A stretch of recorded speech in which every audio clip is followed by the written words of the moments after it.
Hi, I'm Bob Vila. Welcome home again to the neighborhood of Ion, right outside of Charleston, South Carolina, where our low country style house is very far along. Today, Northland refrigeration units are arriving. Not just a refrigerator, but also a wine cooler and a built-in humidor. Also, Ryley's here to help us put together the cabinets for the entertainment unit. And upstairs, we'll be putting some paint on the walls using historic Charleston collection paint. Stick around, it's good to have you home again.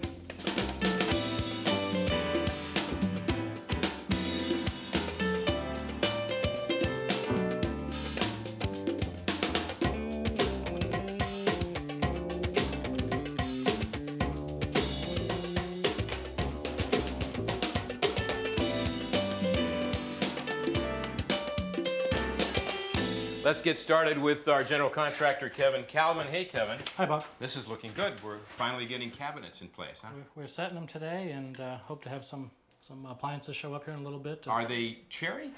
They're cherry with the Arlington finish on them by Decora. Beautiful cabinetry. Very nice. That's a pretty big drawer you put in here. Dovetail drawers, just hardwood, just really nice product. Okay, now this is the part of the kitchen that's designed to be either a secondary kitchen if you use this part of the house as an in-law suite, or in this case, it's going to be like a butler's pantry, right? That's correct. We're going to use it as a butler's pantry with a freezer, a wine cooler, a dishwasher, and an ice maker. Okay, and what kind of countertops are going in here? These are going to be granite, absolute black. Okay, well this is beautiful stuff. I noticed they come through without the glass in them. They don't ship the glass. I can understand why. You know, we just buy the glass locally and install it ourselves. Right. No Well, big deal. that's a good idea because you don't have to worry about breakage. Let's go in here and see what they're doing with the rest of the panels.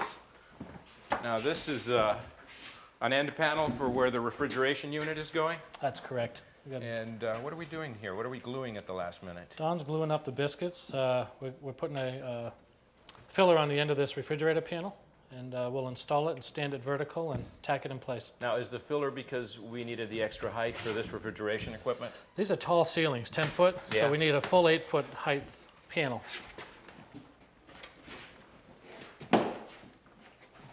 Boy, that is tall. And then it's going right up against those blocks. Eddie will hold it in place, and Don will just tack it. And then from the outside, we can just tack it in place.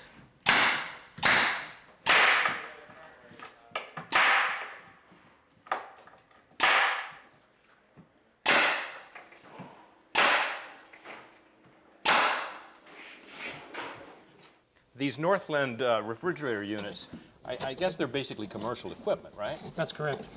And I like the fact that it's all in components. This is the power module, Yeah? and it just comes along, and You got it? hand it up to Reggie and let him snap it into place. So that the power module, the compressor and everything are in this box. You set it on top of the refrigerator freezer box, but you can order these in any configuration you want, right? That's correct. They really will make them to what you want the configuration to be. This one is 2 refrigerators and a freezer in the top left-hand corner. So that this will be a freezer, shelves, ice maker, really, really nice construction. What I like about it is they get over 2 inches of rigid insulation in this whole box. Big rigid box. Yeah, and when you've got that much insulation, you know that the efficiency of the unit is going to be really high. This is also freezer storage? That's refrigerator on this side. This is refrigerator. Yes. And then this is all refrigerator That's on this correct. side. Okay. Nice and simple, you know, but real quality construction, heavy duty brackets and standards and everything else. Good. So if you have to do service on this, or if you 20 years down the line, if something went wrong with the compressor, you just replace the compressor and you keep the unit, right? That's correct. That's Okay. correct. And it's easy enough that the homeowner could do it themselves if need be. Now, this goes here in the principal kitchen, but there's also a wine unit, you said? That's correct. Let's With a take a look cigar at that. humidor. Yeah. All right, well, Kevin, this unit is strictly for wine storage, and I heard that also cigar storage. That's correct. There we go. There you go. And then this, of course, has to be plumbed up. That's correct. But let's open it up and take a look. You've got, what, room here for several cases of wine. Nice display. And then what's this unit here? We have a cigar humidor bar that fits in here. It's got a little humidifier that we haven't unpacked yet that fits in there. So you can keep cigars in here? That's correct. As well as fine wines. And it's got some display racks that'll that'll pull out. So this is just one of several Northland units that are going in the butler's pantry, right? That's correct. We have a full-size freezer, and we have an under-counter ice maker still to come, dishwasher by Whirlpool, and some granite countertops and some glass. Okay, and then we'll be done in here. Let's go back and push that other unit in place. Now, how do you cover up all the, the power module up there? It's good, guys. Okay. Thank you. We're going to use these pieces here, Bob. We're going to use, we'll start with this panel that fits over the top. This panel will fit in here, and that'll cover the power module. And this panel allows the module to be removed afterwards for service. Okay. And inside that panel will be another decorative panel with a piece of stainless steel. But what about for the rest? Is there another wooden piece that goes up there? We add a wooden filler Yeah. in there that fits in underneath there, Yeah. and we'll be adding that in a little while. Great. Let's talk about the rest of the kitchen, because this is the main operating kitchen. That's That was correct. the pantry, as we're calling it. Where, is the stove over there? We've got a stove in here, 36-inch wide with a professional hood over the top, All right. wall oven and a microwave. Okay, wall oven, microwave, pantry cabinets in this corner, plenty of drawers. Yeah, that's very nice. And what goes there? A dishwasher. Dishwasher in the sink. Yes, this All is right. the Kohler sink with the Yeah. one that cooks. All right, we'll see that next week. Great. Good.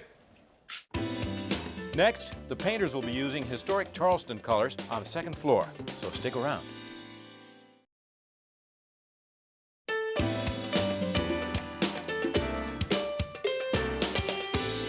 Now, we haven't spent much time on the second floor of our house here, and this, of course, is the only staircase, which is still protected. We installed that a few weeks ago, and in fact, if you'll recall, it's a prefabricated stairs. We don't have our spindles and our handrail in place yet. But on the second floor, there are 3 bedrooms and 2 baths.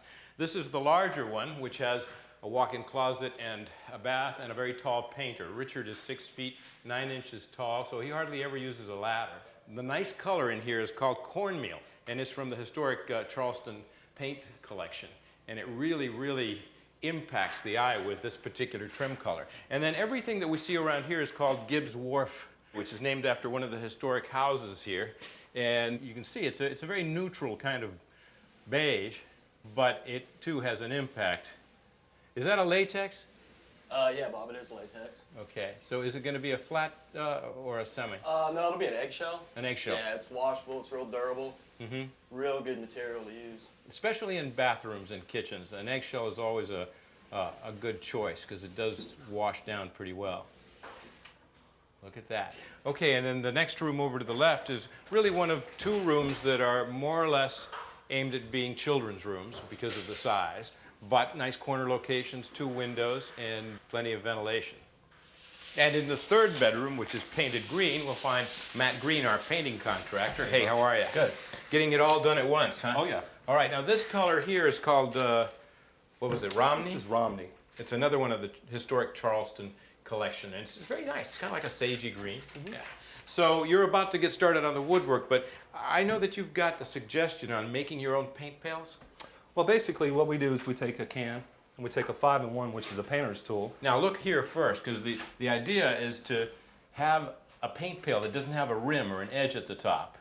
And that way you can just dab your paintbrush against the sides and there's no buildup and dripping over the sides. But you're getting rid of the rim altogether. How are you doing that? Basically, we just go ahead and take the can, open it up, normally when it's empty. Go ahead and slide the 5-in-1 at an angle. That's that particular kind of putty knife or It's made tool. for glazing on the outside. Yeah. And we just cut it. Basically, it comes right off. Just drop your weight into it and it looks like a big oversized can opener. And basically, the rim comes off kind of like that. Yeah. Then it leaves a nice clean edge so we can paint with. Wonderful. So the trim, or rather the sash, the double hung 2/2 sash is what we got here, and the casing, the surround, are ready to go. What have you done so far? Basically, we've caulked and puttied and primed everything. Now we're going to come through and go ahead and sand everything down, tack cloth it. Okay, well go ahead and we'll watch. Okay, I've already finished this window here, so I'll go ahead and tack it down. And then basically I'm going to start painting it. And what does the tack do? Basically, it gets all the loose debris and dust up, so we don't have any dirt or any grime. But it's not a t-shirt and it's not a wet cloth. It's No, it's more like a rag that has like a poly built into it. It's very sticky. Yeah, it's a sticky cloth. And it really makes sure that all the particles of dust are picked up Sure does. before you put any paint on, which assures that you'll get a nice, smooth, even finish. So we can all have to sand it out after we've already painted. Good. and we finish dusting it off, getting the tack cloth on it. Now, do you start painting at the top or at the bottom? I start at the top. I go from left to right up top and bring the window down as I go. I go from this way and this way. So basically, I'll go ahead and do that now.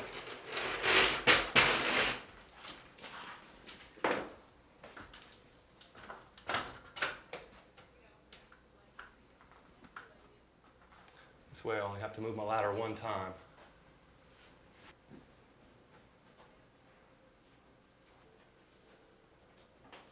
Now, Matt, do you also paint the sash at the same time that you're painting the frame? Normally, if we have wooden sashes, we'll go ahead and paint them first. But if, in a case like this, when they're vinyl, Yeah. we just go ahead and run the outside frames. But if they are wood, we go ahead and run those first. Why is that? It just seems to be easier. It seems like that's one of the bigger jobs. There's so many window sashes in a house that it takes a lot of time. So we go ahead and knock that out first. It makes it easier just to trim out the window and have a complete look.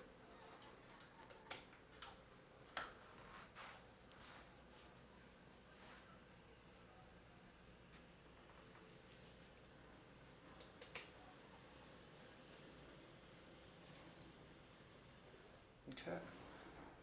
So, Matt, any tips on how best to achieve that clean edge when you're cutting in like that? Well, you really just got to be real careful when the walls are painted already.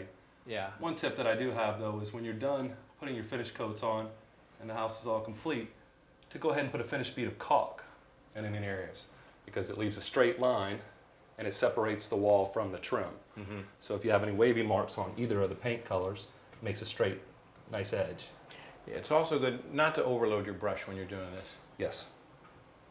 Looks good. Thank you. Go to bobvila.com for more tips on painting your home.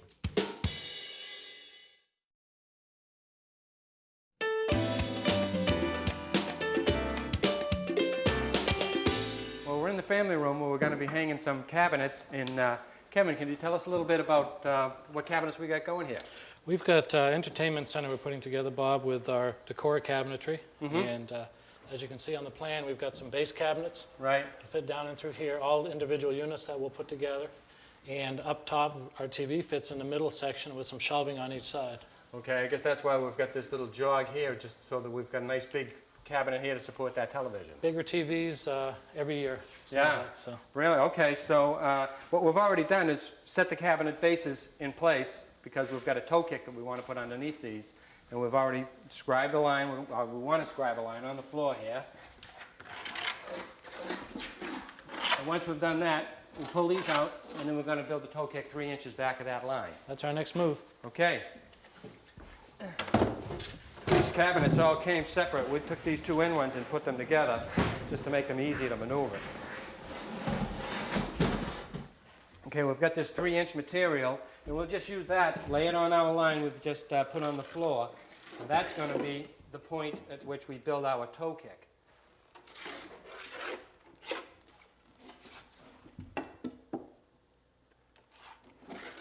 So that when we're done, our toe kick will be up like that, and then here's our face of our cabinet will be out there. Okay, these toe kick pieces are really decorative that are going to go on the face.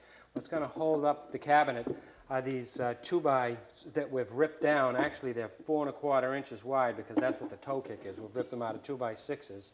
And we're going to put them right where all of the joints are. That's going to help us pull the joints together as well.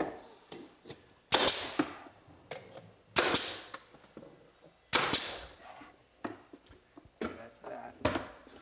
Now this piece here is a face piece. This is the last piece we're putting on for the toe kick.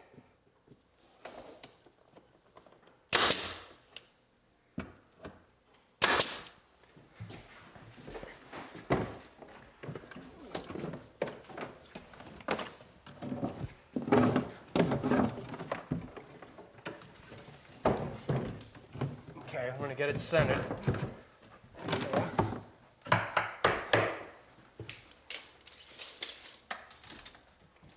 I have 18.5 inches to the stud, which is on this side of the electrical box. I'll measure up here to the top, same measurement. I know our stud's a 16-inch on center. I'll pull over 32. That'll give me my first attaching point, and another 16 inches for another attaching point for the back of that cabinet.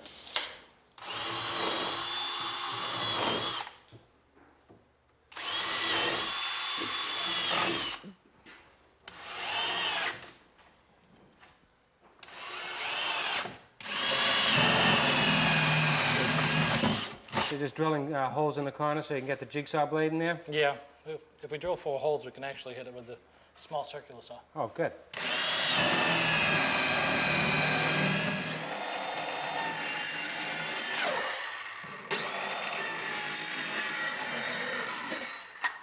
Boy, those little saws come in handy.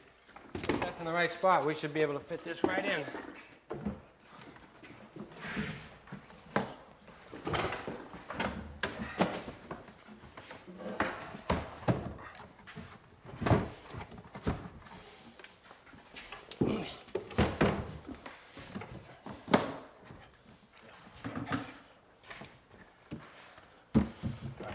Good.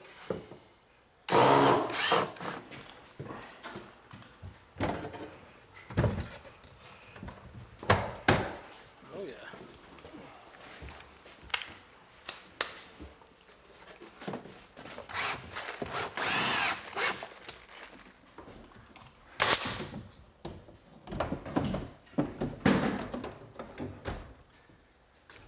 Okay, so now we're ready to put these tops down. We've already gone ahead and put in some 3/4 inch furring strips that are going to build this up 1.5 inches. So that once we get this top down,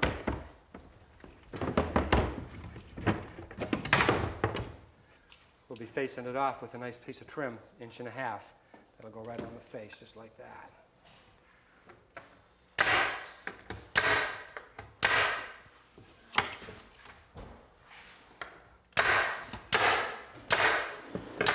Okay, ready for this? All set.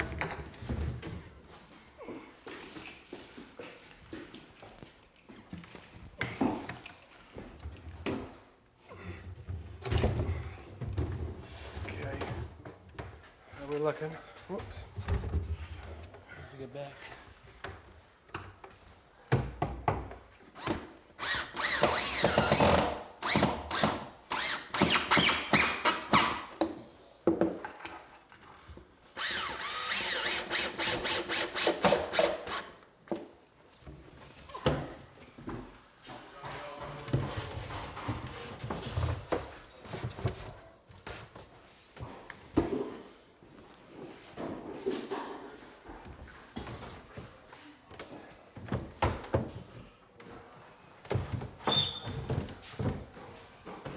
Okay, now we want to pull these cabinets together. We're going to use these clamps, and I'm going to put a pilot hole in here and try to hit this stile from this side.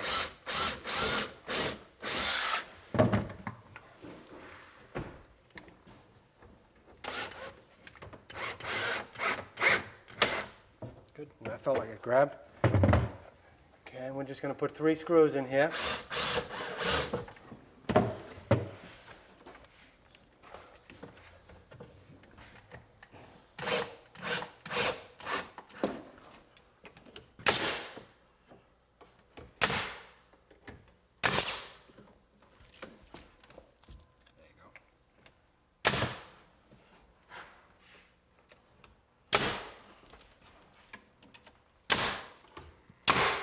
Okay, well now the last thing to do is the crown molding, but we can do that next week. Boy, that looks terrific, doesn't it? Great entertainment center. We'll be back in a moment with a preview of our next show.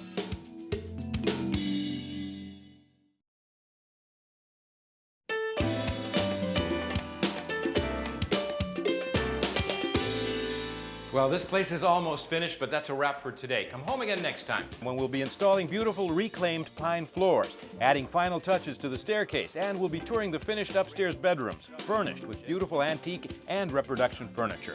Till then, I'm Bob Vila. It's great to have you home again. For lots of information and resources for your home improvement project, check out my website at bobvila.com.